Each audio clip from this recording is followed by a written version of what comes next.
Lecture number 4। Audit को define हमने कर लिया। क्या थी ऑडिट की डेफिनेशन? ऑडिट की डेफिनेशन क्या थी? To express an opinion, to express an opinion, एक ओपिनियन देना किस चीज़ के ऊपर? Opinion, opinion whether financial statements give true and fair view or not, true and fair view or not, and prepared according to accounting standard या accounting to framework। ये थी definition. Check करा। कहते ऑडिट का मतलब ये भी है, एक और डेफिनेशन भी ऑडिट की, और वो क्या है? Audit means to express an opinion whether financial statements are free from material misstatement or not, free from material misstatement or not, and are prepared according to accounting standard. Mean ये कह देना कि financial statements true and fair view दे रही हैं, या कह देना कि financial statements are free from material misstatement है, दोनों का मतलब सेम है। ट्रू एंड फेयर व्यू दे रही हैं मीन कोई मसले, कोई फ्रॉड, कोई एरर, कोई मिसस्टेटमेंट नहीं है, सब कुछ ठीक है। फ्री फ्रॉम मटीरियल मिसस्टेटमेंट है मीन कोई मटीरियल मिसस्टेटमेंट नहीं है, मिसस्टेटमेंट, फ्रॉड एंड एरर नहीं है, मीन सब कुछ ठीक है। लेकिन वर्ड उसने मिसस्टेटमेंट नहीं यूज़ किया, क्या यूज़ किया है? Material misstatement. मटीरियल का मतलब क्या है? बड़ी मिसस्टेटमेंट। मटीरियल का मतलब क्या है? बड़ी मिसस्टेटमेंट। या मटीरियल का मतलब क्या है? ये एक कॉन्सेप्ट है, एक टॉपिक है, हम पढ़ते हैं क्या है materiality.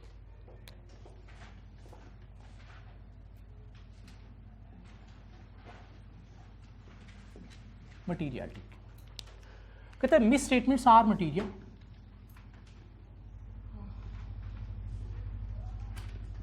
misstatements are material if they influence economic decision of user।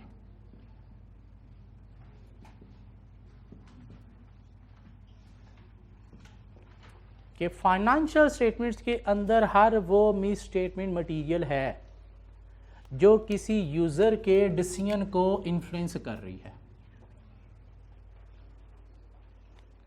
वो मिसस्टेटमेंट मटीरियल नहीं है जो यूज़र के डिसीजन को इन्फ्लुएंस नहीं कर रही। मतलब क्या हुआ कि वो मिसस्टेटमेंट मटीरियल है जिसे हम सुन के हैरान रह जाएं, वो इतनी बड़ी मिसस्टेटमेंट डिसीजन को इन्फ्लुएंस कर रही है, और वो मिसस्टेटमेंट मटीरियल नहीं है जिसे हम सुन के कहें खैर है कोई बात नहीं, डिसीजन को इन्फ्लुएंस नहीं करी, खैर है कोई बात नहीं। वो क्या है? इमटीरियल। अब हमने ऑडिटर ने मटीरियलिटी कॉन्सेप्ट को यूज करना है ड्यूरिंग ऑडिट। मटीरियलिटी कौन यूज करता है? ऑडिटर। कब? जब इसने देखना है कि मुझे कंपनी की फेवर में ओपिनियन देनी है या कंपनी के अगेंस्ट ओपिनियन देनी है। फाइनेंशियल स्टेटमेंट्स के अंदर मिस स्टेटमेंट्स हैं लेकिन वो मटीरियल नहीं, इमटीरियल है। हम कहेंगे financial statements give true and fair view. Statement है लेकिन मटीरियल नहीं है। क्यों? यूज़र के डिसीजन को इन्फ्लुएंस नहीं कर रही, खैर है कोई बात नहीं है, तो हम क्या कहेंगे? Financial statements give true and fair view. लेकिन अगर फाइनेंशियल स्टेटमेंट्स के अंदर मिस स्टेटमेंट है और वो मटीरियल भी हैं तो फिर हम क्या कहेंगे? Financial statements do not give true and fair view. So materiality एक कॉन्सेप्ट है, कौन यूज़ करता है? ऑडिटर। ये डिसाइड करने के लिए कि मुझे कंपनी की फेवर में ओपिनियन देनी है या कंपनी के अगेंस्ट ओपिनियन देनी है। तो मिस स्टेटमेंट्स जो ड्यूरिंग ऑडिट हमें मिलेंगी, फ्रॉड एंड एरर जो हमें मिलेंगे ऑडिट करने के दौरान, उनको हमने देखना है वो मटीरियल हैं या इमटीरियल हैं। मटीरियल हैं तो गोली चला देनी है, financial statements do not give and fair view. लेकिन अगर मिस स्टेटमेंट है, वो मटीरियल नहीं, इमटीरियल है, यूज़र के डिसीजन को इन्फ्लुएंस नहीं करती, तो हम क्या कहेंगे? Financial statements give and fair view. So material का मतलब क्या हुआ? Misstatements are material, mean हर वो मिस स्टेटमेंट मटीरियल है जो इन्फ्लुएंस कर रही है क्या? Economic decision of user. Economic का मतलब क्या है? कोई पैसे से रिलेटेड डिसीजन है, मीन कोई इन्वेस्टर का पैसे से रिलेटेड डिसीजन है, कोई कस्टमर का है, कोई सप्लायर का है, कोई बैंकर का है, उसके अगर डिसीजन को इन्फ्लुएंस कर रही हैं तो मटीरियल है, वरना मटीरियल नहीं है। मीन बड़ा अकाउंट बैलेंस, बड़ी अमाउंट वाला अकाउंट बैलेंस मटीरियल है। 100 रुपये का कैश पड़ा है, उसमें से 2 रुपये जो है वो कम लिखे हुए हैं। नहीं, 100 कैश पड़ा है, 102 लिखे हुए हैं, ये 2 क्या है? इमटीरियल। क्यों? तो खैर यार 2 ही रुपये क्या हो गया, इमटीरियल। ठीक है, वो कहता है there is no precise, there is no precise mathematical definition of materiality।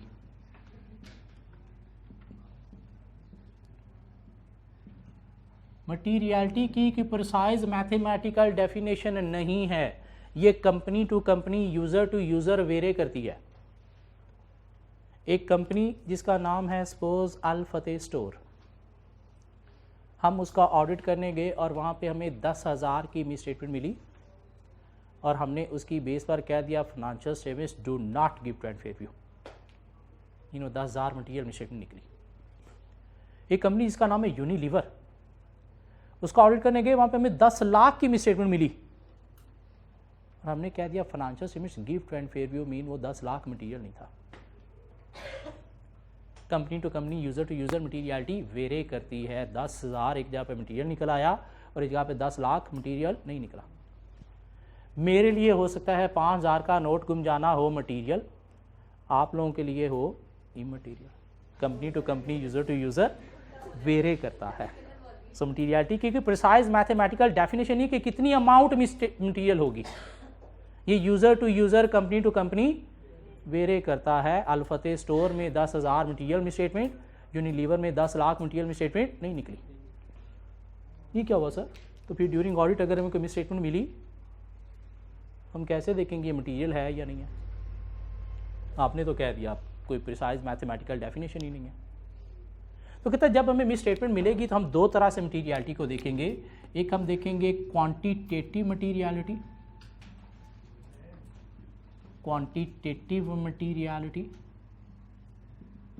और एक हम देखेंगे क्वालिटेटिव मटीरियलिटी।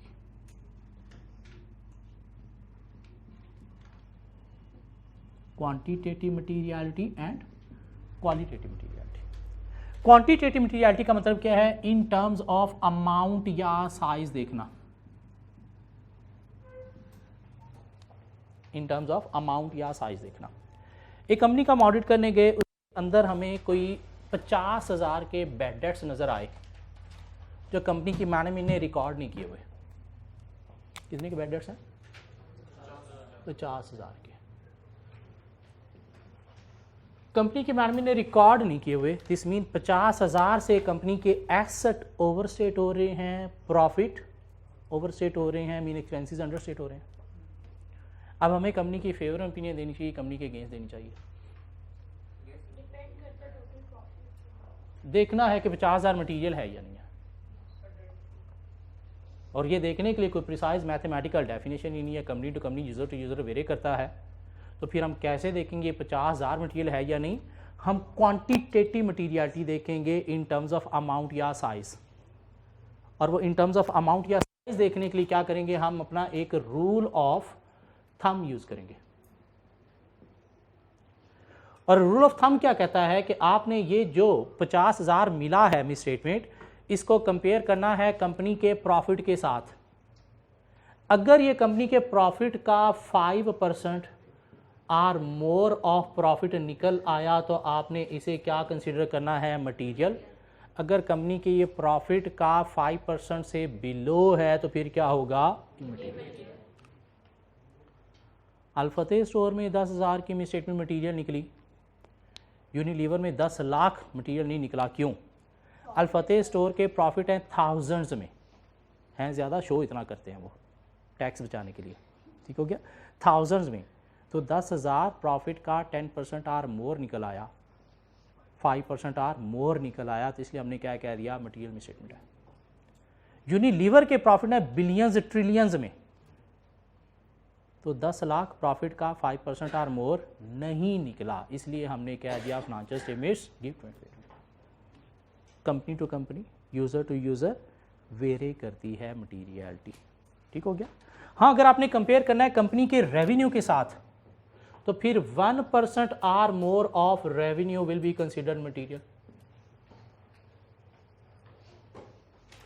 क्यों? कुछ साल ऐसे होते हैं लाइक कोरोना था, हर कंपनी के प्रॉफिट कोरोना के दिनों में बहुत ही थोड़े थोड़े थे, तो फिर उसके साथ तो हर अमाउंट ही मटीरियल निकल आएगी। इसलिए फिर प्रॉफिट की अगर फिगर ही बहुत छोटी सी है कि उसकी बेस पर मटीरियलिटी जजमेंट हो ही नहीं सकती, तो फिर हम किसके साथ कंपेयर करेंगे? रेवेन्यू के साथ कंपेयर कर लेंगे। और अगर रेवेन्यू का 1% आर मोर निकल आया तो हम कहेंगे मटीरियल है, रेवेन्यू के 1% से बिलो है तो क्या करेंगे? इमटीरियल। कुछ आइटम ऐसी होती हैं जो सिर्फ बैलेंस शीट आइटम होती हैं, उनका इनकम स्टेटमेंट के साथ कोई ताल्लुक नहीं होता। शेयर कैपिटल है, इनकम स्टेटमेंट के साथ कोई ताल्लुक है नहीं। गुडविल नाम सुना? कंसोलिडेशन में गुडविल, इसका कोई इनकम स्टेटमेंट के साथ ताल्लुक है? इनकी अगर हमने मटीरियलिटी चेक करनी है कि ये मटीरियल हैं या नहीं, तो उनको फिर बैलेंस शीट आइटम के साथ ही कंपेयर करेंगे ना। तो उसके लिए हम क्या थ्रेशोल्ड यूज करेंगे? 1% or more of 1% or more of total assets. Mean goodwill को, शेयर कैपिटल को देखना है मटीरियल है या नहीं, तो किसके साथ कंपेयर करेंगे? टोटल एसेट्स के साथ। और अगर इसका 1% आर मोर निकला तो मटीरियल है, इससे बिलो इमटीरियल। या अगर हमने कंपेयर करना है इंडिविजुअल एसेट या लायबिलिटी क्लास के साथ, तो वहां पे क्या थ्रेशोल्ड है? 10% or more of individual asset or liability class will be material. Asset या लायबिलिटी क्लास बोलते हैं लाइक टोटल डेटर्स एक एसेट क्लास है, टोटल क्रेडिटर्स एक लायबिलिटी क्लास है, लैंड एंड बिल्डिंग एक एसेट क्लास है, क्या कहला है, लीजिस एक लायबिलिटी क्लास है। इनके साथ अगर कंपेयर करना है तो क्या थ्रेशोल्ड है? 10% आर मोर।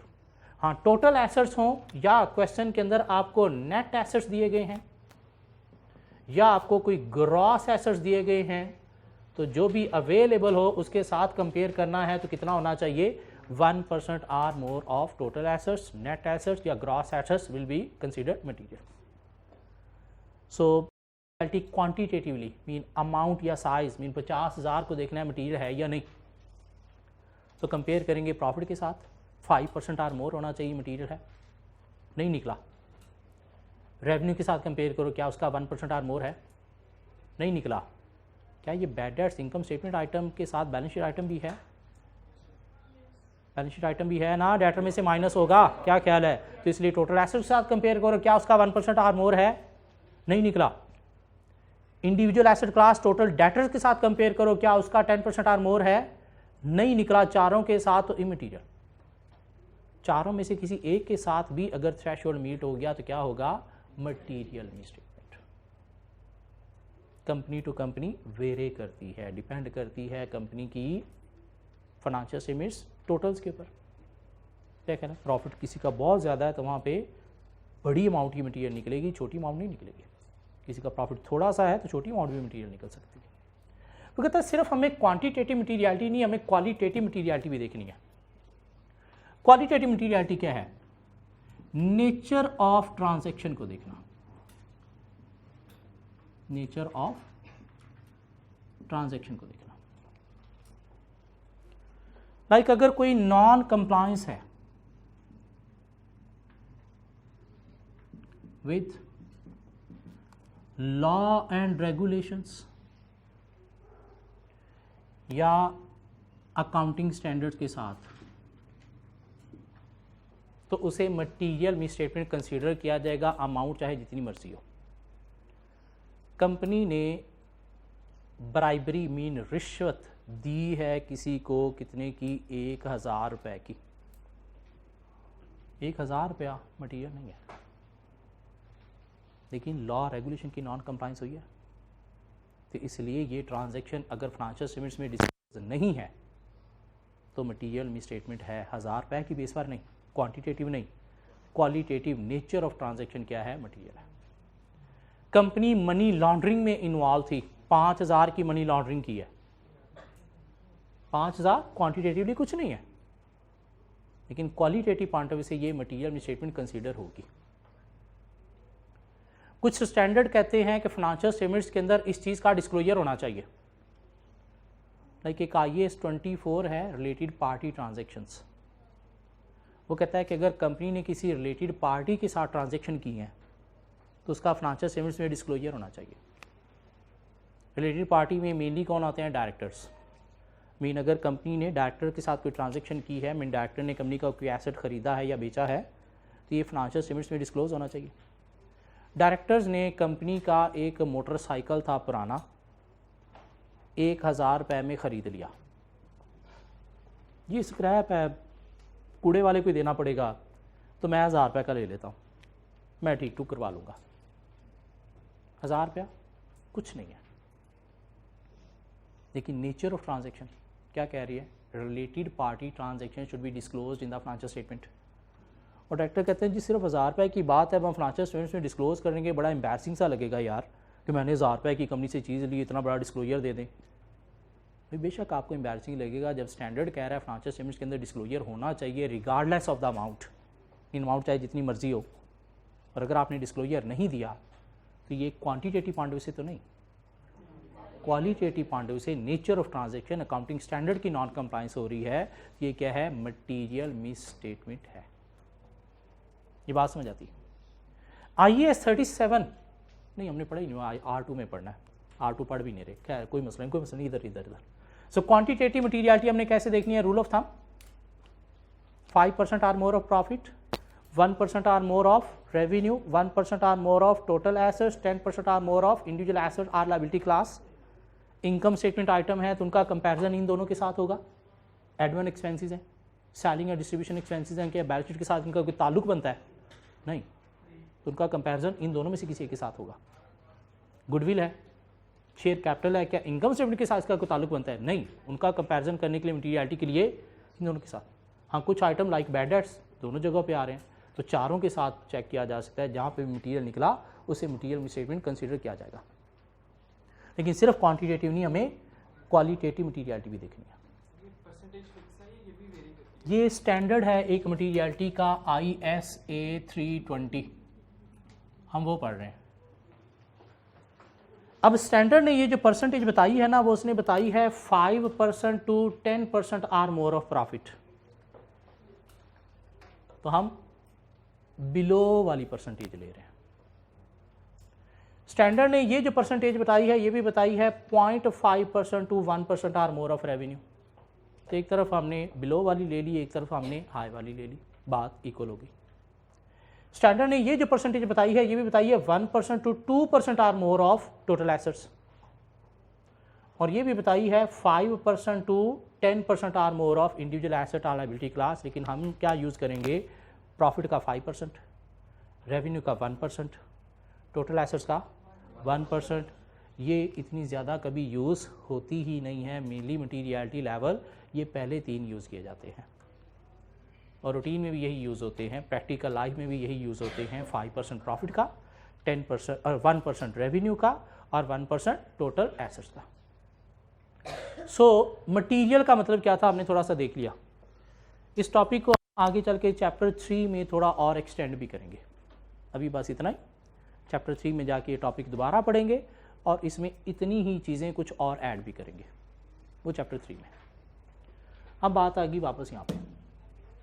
एक दफ़ा एग्जामिनर ने पेपर में 5 नंबर के लिए क्वेश्चन पूछ लिया, what is mean by true and fair,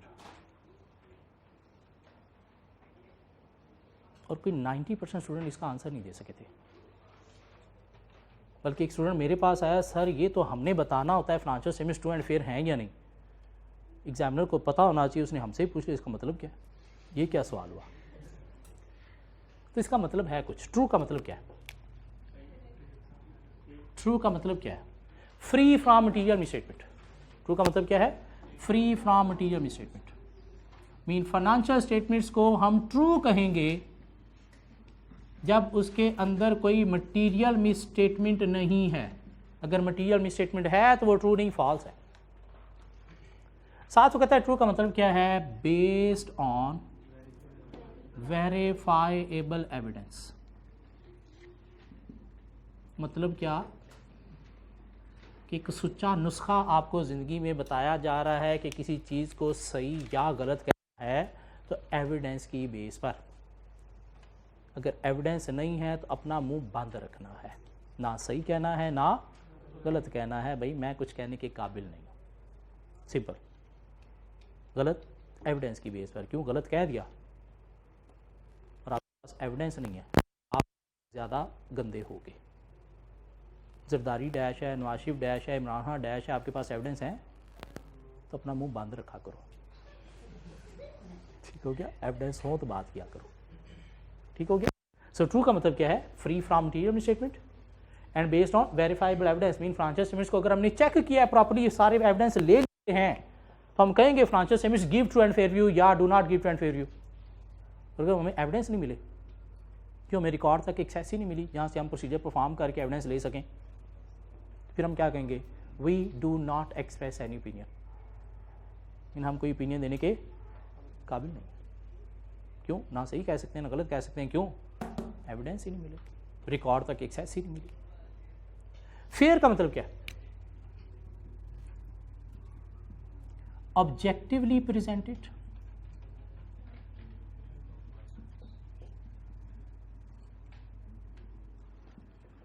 free from management bias,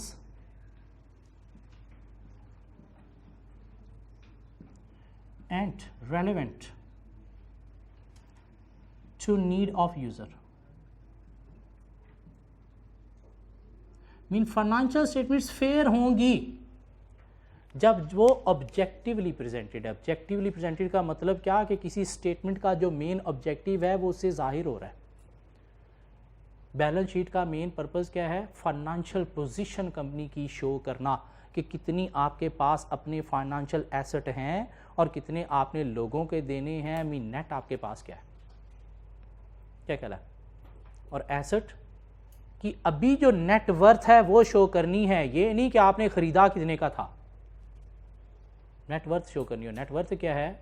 जितना खरीदा था उसमें से डेप्रिसिएशन को माइनस करके आपने नेट वर्थ लिखनी है। अगर आप कॉस्ट पे ही लिखी जा रहे हो, नेट बुक वैल्यू पे नहीं लिख रहे, तो ऑब्जेक्टिव मीट प्रेजेंट करने का नहीं हो रहा। ऑब्जेक्टिवली प्रेजेंटेड होनी चाहिए मीन वो लायबिलिटी जो तो मोर देन 1 ईयर में सेटल करनी है, वो कहाँ पे जानी चाहिए? नॉन करंट लायबिलिटीज़ में। और जो विद इन ईयर सेटल करनी है वो करंट पोर्शन करंट लायबिलिटीज़ में आना चाहिए, ताकि पता चले कि करंट ईयर की अगले 12 माह के अंदर आपकी ये लायबिलिटी बनती है, जो आपने पे करनी है औकात है या नहीं, वो कैश के थ्रू शो होनी चाहिए। क्योंकि अगर आपने करंट पोर्शन करंट लायबिलिटी में शो नहीं किया तो फिर लायबिलिटी को प्रेजेंट करने का ऑब्जेक्टिव मीट नहीं हो रहा। Free from management bias. Bias का मतलब क्या होता है? मन मर्जी। Mean financial statements according to standards होनी चाहिए, उसके अंदर मैनेजमेंट की मन मर्जी नहीं होनी चाहिए। स्टैंडर्ड ने कहा है रिलेटेड पार्टी ट्रांजेक्शन डिस्क्लोज करनी है तो करनी है। ये नहीं कि 1000 रुपये की बात है, बड़ा एम्बैरसिंग सा लगेगा कि हम 1000 रुपया डिस्क्लोज करते फिर यार मेरी भी कोई इज्जत है। नहीं भाई, तेरी इज्जत होगी जब स्टैंडर्ड ने कहा डिस्क्लोज करना है तो करना है। इसमें आपकी मन मर्जी नहीं चलेगी। अकॉर्डिंग टू स्टैंडर्ड सब कुछ होना चाहिए। ये क्या है? Free from management bias. Relevant to the need of user. Financial statements के अंदर यूज़र की नीड पूरी होनी चाहिए। मीन आपने शो कर दिया एसेट की नेट बुक वैल्यू इतनी है, अब यूज़र को कैसे पता चले इसके अंदर कॉस्ट कितनी है, एक्यूमुलेटेड डेप्रिसिएशन कितनी है? कहाँ से पता चलेगा? नोट्स टू द अकाउंट्स में। मीन साथ डिटेल उसकी होनी चाहिए, फिर जाके उसे पता चलेगा हाँ ये फिगर ऐसे कैलकुलेट हुई है। मीन इतना एसेट की कॉस्ट थी, इतना डेप्रिसिएट हुआ है और अभी इतने का है। फाइनेंस कॉस्ट आपने शो कर दी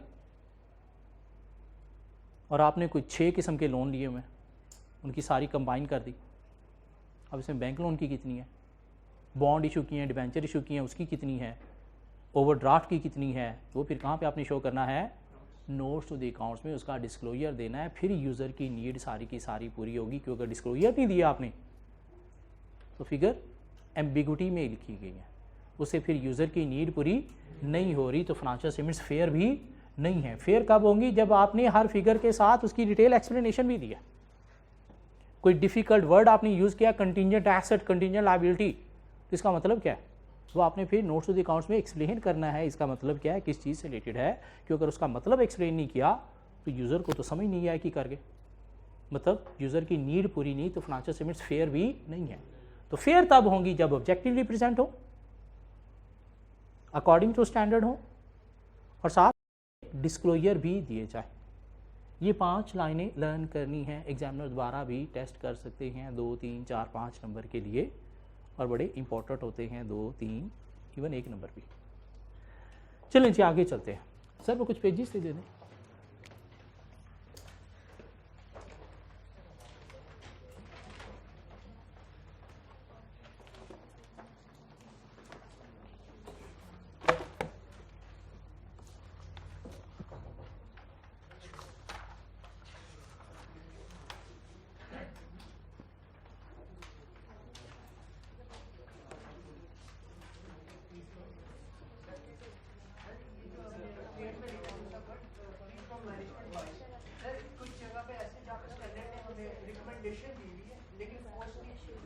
हाँ तो वहाँ पे कर सकते हैं, वहाँ पे ठीक है, आप अपनी मनमर्जी कर लो, लेकिन जहाँ पे स्टैंडर्ड ने कहा है ये करना है आपने, तो आप स्टैंडर्ड से डेविएट नहीं कर सकते।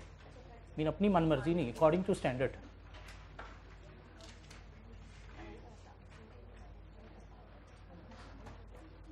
जी पेज 1, 2, 3, 4 हम कवर कर चुके हैं, ऐसी बात है। पेज 1, 2, 3, 4 हम कवर कर चुके हैं। पेज 4 पे नीचे गए तो एक छोटा सा टॉपिक हमें मिला, रिस्पॉन्सिबिलिटीज ऑफ मैनेजमेंट।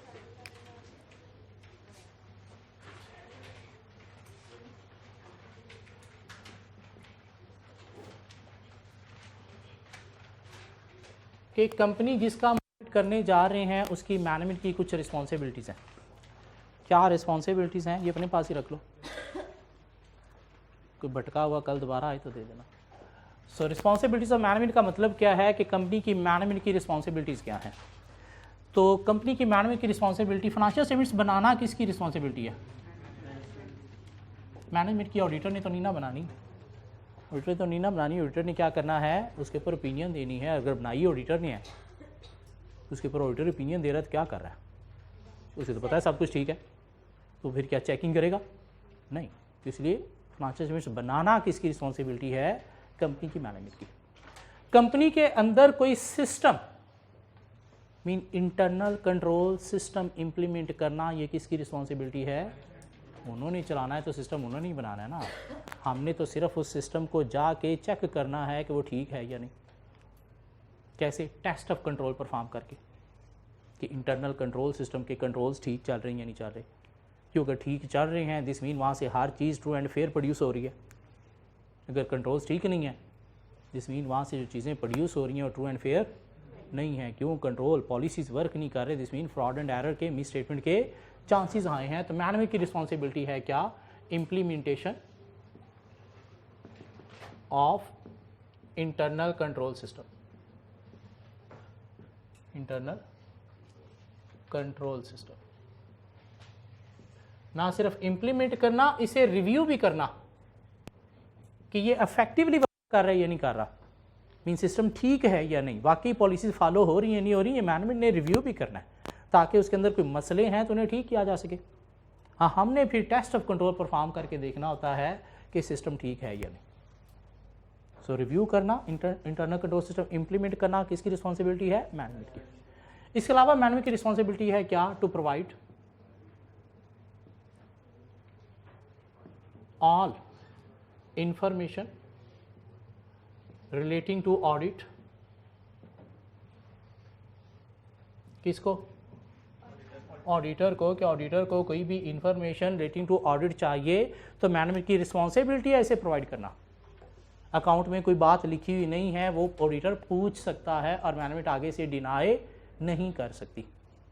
कंपनी की डिफरेंट ब्रांचेज हैं, वहाँ के मैनेजर से कोई इन्फॉर्मेशन चाहिए तो ऑडिटर पूछ सकता है, कंपनी की मैनेजमेंट उसे डिनाई नहीं कर सकती। इसके अलावा मैनेजमेंट की रिस्पॉन्सिबिलिटी है to provide unrestricted access to records to auditor. Mean auditor को कंपनी के किसी भी रिकॉर्ड तक एक्सेस चाहिए, इवन कंपनी के constitutional document, memorandum of association, article association को भी देखना चाहता है ऑडिटर, तो मैनेजमेंट इसे डिनाई नहीं कर सकती। इसे अनरिस्ट्रिक्टेड एक्सेस प्रोवाइड करना किसकी रिस्पॉन्सिबिलिटी है? मैनेजमेंट की। अगर कोई कंपनी का मैनेजर प्रोवाइड नहीं कर रहा तो आप मैनेजमेंट को कहोगे तो मैनेजमेंट की रिस्पॉन्सिबिलिटी है आपको उसकी एक्सेस लेके देना। क्यों? अगर वो रिकॉर्ड हम नहीं देख सके, हमें एक्सेस नहीं मिली तो फिर हमें एविडेंस नहीं मिले, और एविडेंस नहीं मिले तो फिर हम ओपिनियन देने के काबिल नहीं रहे। तो इसलिए मैनेजमेंट की रिस्पॉन्सिबिलिटीज़ हैं और ये हमें ऑडिट से पहले मैनेजमेंट के साथ एग्री करना होती है कि भाई ये आपकी रिस्पॉन्सिबिलिटीज़ हैं जो आप पूरी करोगे। मैनेजमेंट कहती नहीं जी ये हम नहीं करेंगे, तो हम कहेंगे चलें जी ये ऑडिट भी हम फिर नहीं करेंगे। क्यों? कल को हम ओपिनियन देने के काबिल ही नहीं होंगे। एक ऑडिटर इस दिन के लिए पैदा हुआ है कि कह दे we do not express any opinion, मतलब ये क्या काम हुआ? इसलिए ये ऑडिट एक्सेप्ट करने से पहले हमें चीज़ें देखनी है, मैनेजमेंट के साथ पहले एग्री करनी है। अगर वो मान रहे हैं तो ऑडिट एक्सेप्ट करना है। अगर इनमें से कोई रिस्पॉन्सिबिलिटी मैनेजमेंट एग्री नहीं कर रही तो फिर हमें ऑडिट एक्सेप्ट नहीं करना चाहिए। क्यों? हम ओपिनियन देने के काबिल नहीं रहेंगे। इसके अलावा कंपनी की मैनेजमेंट की एक और रिस्पॉन्सिबिलिटी भी है, और वो क्या है? To assess companies ability to continue as going concern in foreseeable future। Mean company की मैनेजमेंट ने देखना है कि कंपनी फोर्सिएबल फ्यूचर बोलते हैं एट लीस्ट 12 मंथ्स को। Mean company next at least 12 months में कंटिन्यू रहेगी या नहीं रहेगी, चलेगी या नहीं चलेगी, मीन कंपनी गोइंग कंसर्न है या नहीं है। ये किसने असेस करना है? कंपनी की मैनेजमेंट ने। कोरोना चल रहा है, हालात बहुत बुरे हैं, कैश हमारे पास है ही नहीं, सेल हो नहीं रही, एम्प्लॉय सारे छोड़ने पे बैठे हुए हैं, सप्लायर हमें उधार पे माल देने के लिए रेडी नहीं है। दिस मीन अगले 12 माह में कंपनी शायद डूब सकती है। मीन कंपनी गोइंग कंसर्न नहीं है। ये किसने असेस करना है? कंपनी की मैनेजमेंट ने, और उसके अकॉर्डिंगली फिर फाइनेंशियल स्टेटमेंट्स भी बनानी है कि अगर कंपनी गोइंग कंसर्न है तो फाइनेंशियल स्टेटमेंट्स गोइंग कंसर्न पे बनेगी, मीन नॉर्मल बनेगी। और अगर कंपनी गोइंग कंसर्न नहीं है, मीन अगले 12 माह में बंद हो जाएगी, तो फिर फाइनेंशियल स्टेटमेंट्स बनेंगी ब्रेकअप बेसिस पे। किस बेसिस पे? ब्रेकअप बेसिस पे। ब्रेकअप बेसिस का मतलब क्या है कि अगर कंपनी पता चल गई अगले 12 माह में बंद हो जाएगी, ये जो इसके नॉन करंट एसेट्स हैं क्या ये अब मोर देन 1 ईयर चलेंगे? तो इनको फिर क्या करना है? As a current asset show करना है। ये जो नॉन करंट लायबिलिटीज़ हैं क्या या मोर देन 1 ईयर में सेटल होंगी? नहीं, ये अब आपने कंपनी बंद करने से पहले सेटल करनी है, तो इनको भी कहाँ पे शो करना है? करंट लायबिलिटीज़ में शो करना है। ये क्या है? ब्रेकअप बेसिस का, जब कंपनी गोइंग कंसर्न नहीं है। हाँ, अगर गोइंग कंसर्न है तो फिर नॉर्मली बनेगी। सो 5 रिस्पॉन्सिबिलिटीज़ हैं कंपनी की मैनेजमेंट की। To prepare financial statements according to accounting standard. क्यों? अकाउंटिंग स्टैंडर्ड को फॉलो करना किसकी रिस्पॉन्सिबिलिटी है? जिन्होंने फाइनेंशियल स्टेटमेंट्स बनानी है। हमारी रिस्पॉन्सिबिलिटी ऑडिटिंग स्टैंडर्ड को फॉलो करना है। अकाउंटिंग स्टैंडर्ड को फॉलो करना किसकी रिस्पॉन्सिबिलिटी है? कंपनी की मैनेजमेंट की। कंट्रोल सिस्टम इंप्लीमेंट करना मैनेजमेंट की रिस्पॉन्सिबिलिटी है। ऑडिटर को ऑल इंफॉर्मेशन रिकॉर्ड तक unrestricted access for audit purpose provide करना मैनेजमेंट की रिस्पॉन्सिबिलिटी है। और एक स्पेशल रिस्पॉन्सिबिलिटी है, और वो क्या है? To assess companies ability to continue as a going concern in next 12 months. Going concern को असेस करना किसकी रिस्पॉन्सिबिलिटी है? मैनेजमेंट की, ऑडिटर की नहीं। ऑडिटर ने इस असेसमेंट को इवैल्यूएट करना होता है कि अगर मैनेजमेंट की असेसमेंट ये कह रही है कि कंपनी 12 माह चलेगी, तो आपने इस असेसमेंट को इवैल्यूएट करना है कि क्या वाकई 12 माह चलेगी। कहीं ऐसा तो नहीं 12 माह से पहले डूब जाएगी। मेरी मैनेजमेंट की असेसमेंट कहीं गलत तो नहीं है। ऑडिटर का काम गोइंग कंसर्न को असेस करना नहीं है, going concern assessment of management को इवैल्यूएट करना है कि मैनेजमेंट की असेसमेंट के अकॉर्डिंगली जो मैनेजमेंट कह रही है वो बात ठीक है या नहीं। ये बात समझ आती है? गोइंग कंसर्न असम्पशन को असेस करना किसकी रिस्पॉन्सिबिलिटी है? मैनेजमेंट की, ऑडिटर की नहीं। ऑडिटर की रिस्पॉन्सिबिलिटी क्या है? Evaluate management assessment of going concern. Management की जो गोइंग कंसर्न की असेसमेंट है उसे इवैल्यूएट करना किसकी रिस्पॉन्सिबिलिटी है? ऑडिटर की। ये 5 लाइनें हमने याद करनी है, पेज 4 पे दी गई हैं। ऑडिट रिपोर्ट पे ओपिनियन भी देता है। अगर कंपनी ऐसे बनी हुई है फाइनेंशियल स्टेटमेंट जब गोइंग कंसर्न नहीं है तो फाइनेंशियल स्टेटमेंट्स ठीक है, और अगर कंपनी गोइंग कंसर्न नहीं है फाइनेंशियल स्टेटमेंट्स नॉर्मल बनी है तो फिर फाइनेंशियल स्टेटमेंट्स ठीक तो नहीं है ना। क्या कह रहा उसको भी वैल्यूएट करना, क्या वाकई ऐसी बात है? बिल्कुल दोनों तरफ से देखना। ये गोइंग कंसर्न के ऊपर पूरा एक टॉपिक हम पढ़ेंगे, पूरा टॉपिक पढ़ेंगे चैप्टर 13 में जाके। जी पेज 4 पे उसके नीचे आए तो हमें एक छोटी सी हेडिंग मिलेगी, रिस्पॉन्सिबिलिटीज़ ऑफ ऑडिटर। तो ऑडिटर की रिस्पॉन्सिबिलिटी क्या है? ऑडिटर की मेन रिस्पॉन्सिबिलिटी एक ही है और वो क्या है? टू एक्सप्रेस रीजनेबल एश्योरेंस या opinion on financial statements whether they give true and fair view or not, whether they are free from material misstatement or not। हाँ, ये ओपिनियन देने के लिए हमने क्या करना है? एविडेंस ऑब्टेन करने हैं। एविडेंस ऑब्टेन करने के लिए हमने क्या करना है? प्रोसीजर्स परफॉर्म करने हैं। Test of control substantive procedure क्यों परफॉर्म करने हैं? एविडेंस लेने के लिए कि ये चीज़ ठीक है नहीं, उसका मतलब और कुछ नहीं है। प्रोसीजर क्यों परफॉर्म करने हैं? एविडेंस लेने के लिए कि ये चीज़ ठीक है या नहीं। क्यों? एविडेंस की बेस पर हमने ओपिनियन देनी है। एविडेंस नहीं है तो हम ओपिनियन नहीं देंगे। प्रोसीजर परफॉर्म करने का मकसद क्या है? To take evidence whether this account balance is true and fair or not. So auditor की रिस्पॉन्सिबिलिटी मेन क्या है? To express opinion on financial statements, और ओपिनियन में भी अश्योरेंस देना। कौन सी अश्योरेंस? रीजनेबल अश्योरेंस, एब्सोल्यूट नहीं। क्या ख्याल है? और ऑडिटर को अगर ड्यूरिंग ऑडिट कोई मसले मिलेंगे तो क्या करना है? आपने कंपनी की मैनेजमेंट को कम्युनिकेट करना है।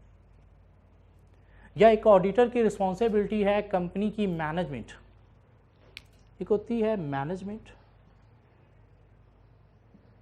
और एक होता है those charged with governance. Management के अंदर कौन आते हैं? बोर्ड ऑफ डायरेक्टर्स भी आ जाते हैं, कंपनी के मैनेजर्स भी आ जाते हैं। मैनेजमेंट का मतलब क्या है?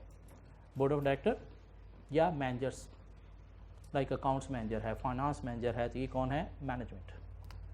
दो चार्ट विद गवर्नेंस का मतलब क्या है? टॉप मैनेजमेंट, जिसमें कौन आएगा?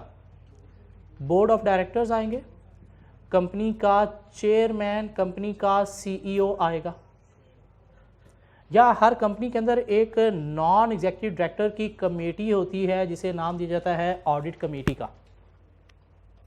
एग्जीक्यूटिव डायरेक्टर की नहीं, नॉन एग्जीक्यूटिव डायरेक्टर की एक कमेटी होती है जिसे क्या नाम दिया जाता है? ऑडिट कमेटी का, जिसका काम होता है कंपनी के फाइनेंशियल मैटर्स को ओवरसी करना। फाइनेंशियल एक्सपर्ट होते हैं और इंडिपेंडेंट लोग होते हैं कंपनी के अंदर, इनका और कोई इंटरेस्ट नहीं होता सिर्फ फाइनेंशियल मैटर्स को ओवरसी करने के अलावा। तो अगर कोई बात हमारी यहाँ से पूरी नहीं हो रही या कोई मसला निकला ही इस लेवल का है तो फिर हमने कम्युनिकेट करना है किसको? दो चार्ट विद गवर्नेंस को। TCWG stands for those chart with governance.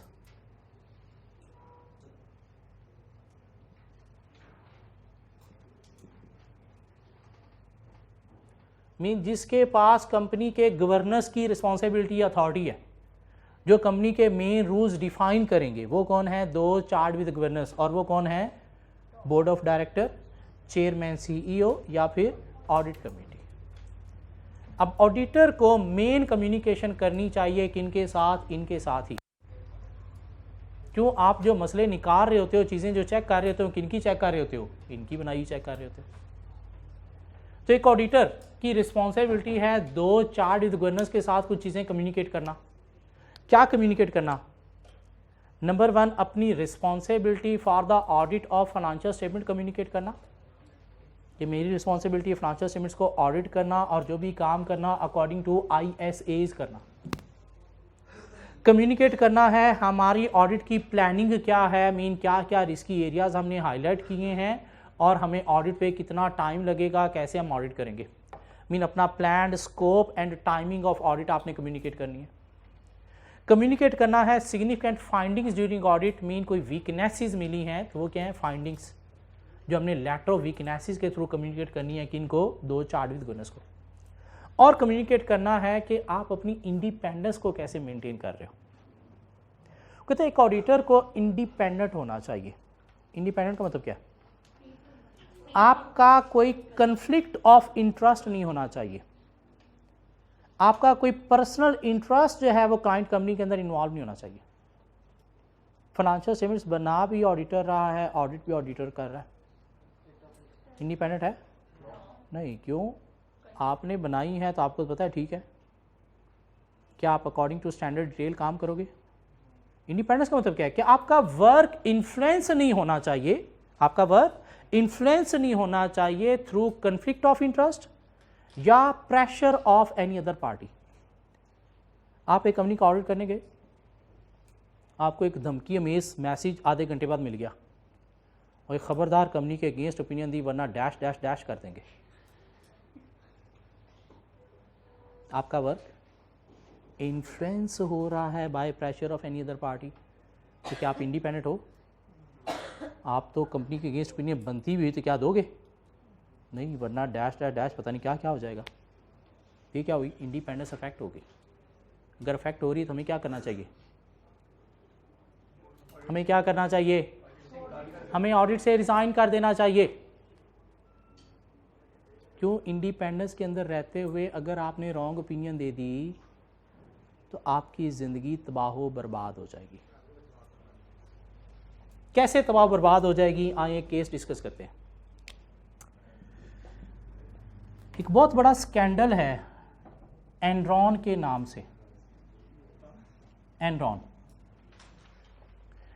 Enron क्या थी? अमेरिका के अंदर एक एनर्जी की कंपनी थी, जैसे पाकिस्तान वापडा है, एक बहुत बड़ी कंपनी थी, थाउजेंड्स ऑफ एम्प्लॉयज थे इसके। ना सिर्फ अमेरिका में, पूरी दुनिया में ये ऑपरेट कर रही थी, लाइक माइक्रोसॉफ्ट। मीन पूरी दुनिया में इसके कोई डिस्ट्रीब्यूटर हैं, इसके कोई सप्लायर हैं, मीन बहुत बड़ी कंपनी थी ये।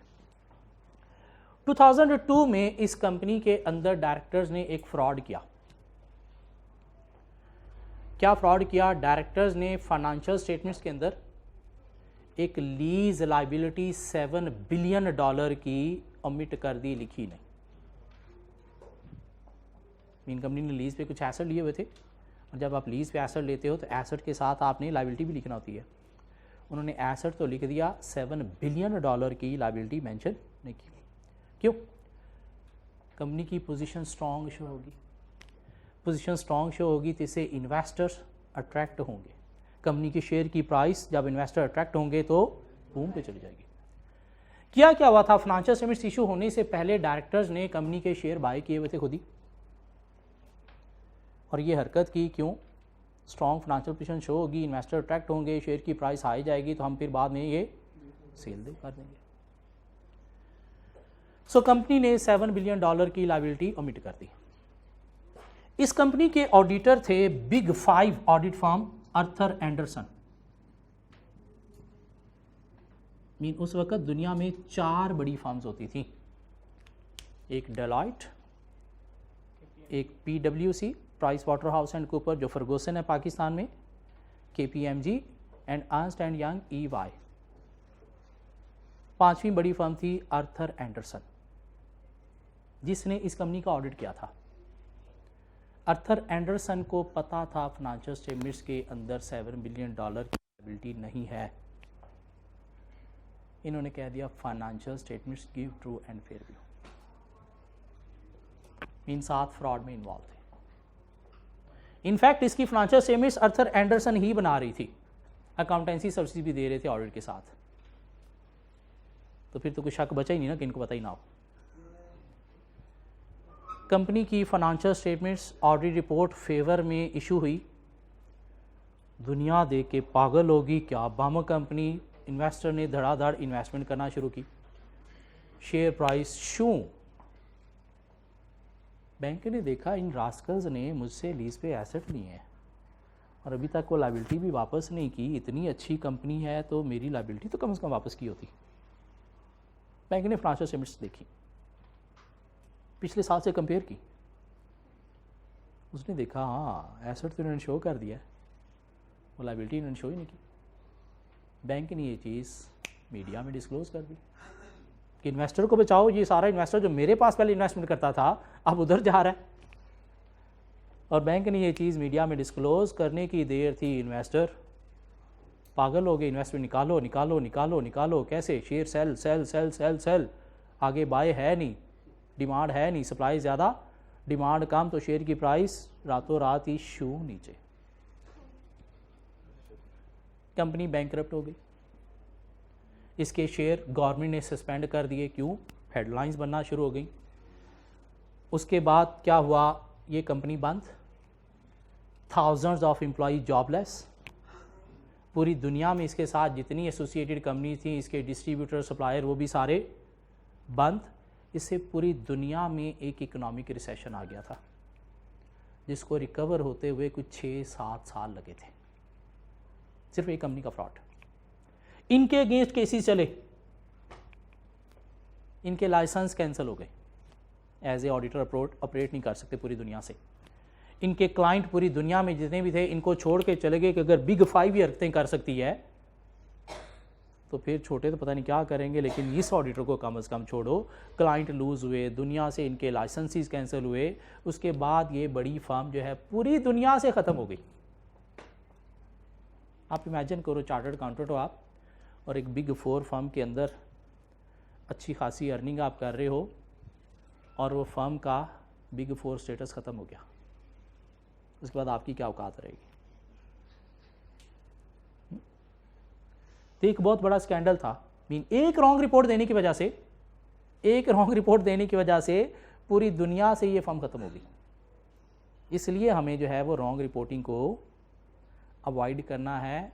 अब आके कोई 3 साल पहले वो केस तब का चल रहा था, 3 साल पहले कोर्ट ने ये डिसीजन दिया अमेरिका में, आर्थर एंडरसन वाज इनोसेंट।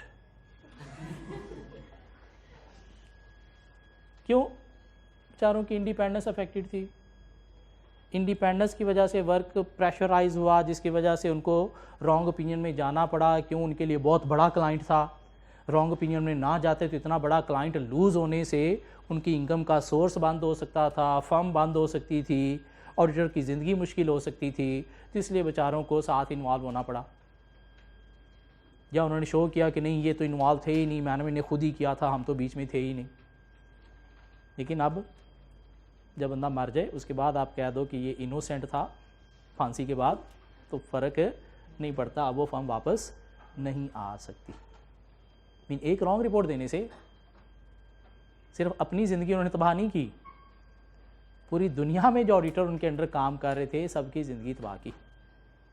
तो यूँ एक रॉन्ग रिपोर्ट देने से ऑडिटर की ज़िंदगी तबाह बर्बाद हो जाती है। जो हमें चीज़ें देखनी है, इंडिपेंडेंस अगर हमारी अफेक्टेड है, कंपनी के अगेंस्ट ओपिनियन दी तो डैश डैश डैश कर दूंगा और आपने कंपनी की फेवर में ओपिनियन दे दी, अगले दिन मसले निकल आए तो आपके अगेंस्ट एक्शन होंगे। आई कैप भी आपको नहीं छोड़ेगा। क्यों? अगर इंडिपेंडेंस अफेक्टेड थी तो तू हमें बताता या ऑडिट से रिज़ाइन कर देता, ज़िंदगी तबाह नहीं होनी थी। कल मिलते हैं कुछ नई चीज़ों के साथ।